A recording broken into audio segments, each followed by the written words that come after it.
Selingkuhan itu katanya bisa juga faktor keturunan. Jadi bapaknya, kakeknya, memang tipenya begitu. Ya. Sehingga anak cucunya juga iya gitu, atau perempuannya juga begitu. Karena pernah ini saya temukan perselingkuhan yang sisi perempuannya. Ternyata begitu dicek, memang ibunya juga suka genit gitu. Jadi akhirnya anaknya juga begitu gitu. Iya. Apa memang gen atau ada faktor apa? Kalau Imam Syafi'i mengatakan azina ad-dain, zina itu utang. Utangnya. Maka siapa yang tidak tobat dari zina, maka aktivitas zina itu akan lari kepada keturunannya. Entah keturunannya itu sebagai pelaku atau sebagai korban, yang dizinai atau yang menzinai.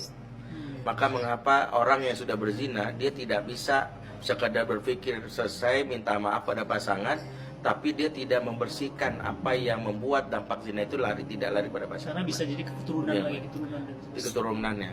Pertama apa? Karena zina itu adalah dosa yang sekait dengan hubungan dengan Allah dan setan sangat bagian dari perzinahan. Maka seolah-olah zina itu adalah ikrar untuk setan untuk bisa menggoda keturunannya. Jadi ketika kita senang berzina, maka secara tidak sadar kita membuka keran untuk keturunan kita untuk didatangi oleh setan, untuk dari awal setan sudah mendarah daging dalam tubuh dia. Sehingga syahwatnya anak kita menjadi berlebih. Ya, kenapa? Karena dikompori oleh setan.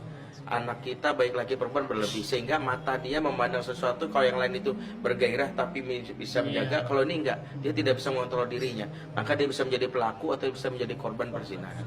Itu yang pertama, penjelasan para ulama.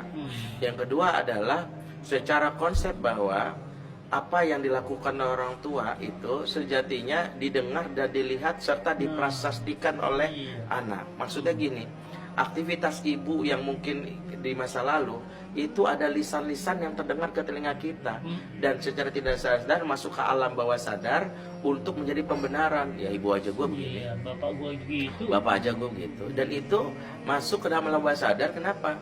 Di antaranya adalah ketika kita tidak bertobat dari masa lalu, sehingga ada orang-orang yang membuka itu.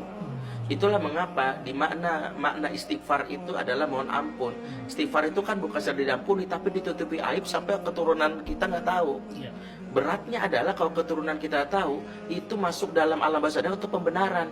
Ya, bapakku juga pernah kok.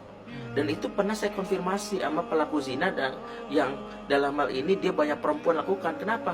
Ternyata dia mendapatkan informasi bapaknya itu, maaf ya, kawin di mana-mana, bahkan bukan kawin sama cewek di mana-mana. Dan itu bapaknya itu meninggal, dan itu beritanya sampai ke dia. Walaupun itu tidak dikonfirmasi dengan bilang bapak kamu kan sama kayak kamu, ternyata itu jadi pembenaran. Makanya kalau ada yang bilang bahwa dari perzinahan itu masuk, itu adalah pertama karena pelaku zina di masa lalu tidak istighfar, sehingga dia tidak ditutupi aibnya. Karena di antara mana istighfar, ghafaro itu adalah Allah ampuni dan Allah tutup sehingga tidak sampai kepada orang lain. Kalau dia nggak istighfar dengan benar, maka dibuka aibnya sampai ke keturunannya. Masuklah keturunannya untuk akhirnya merasa pembenaran. Oh, ternyata biasa aja kok.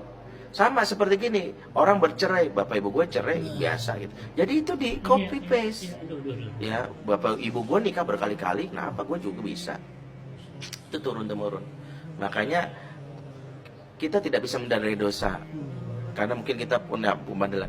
Tapi jangan wariskan dosa itu ke anak dengan cara istighfar dengan sungguh-sungguh, supaya ditutupi aibnya sehingga keturunan kita tidak mengenal hal yang buruk dari kita, yang baik-baiknya saja. Allah.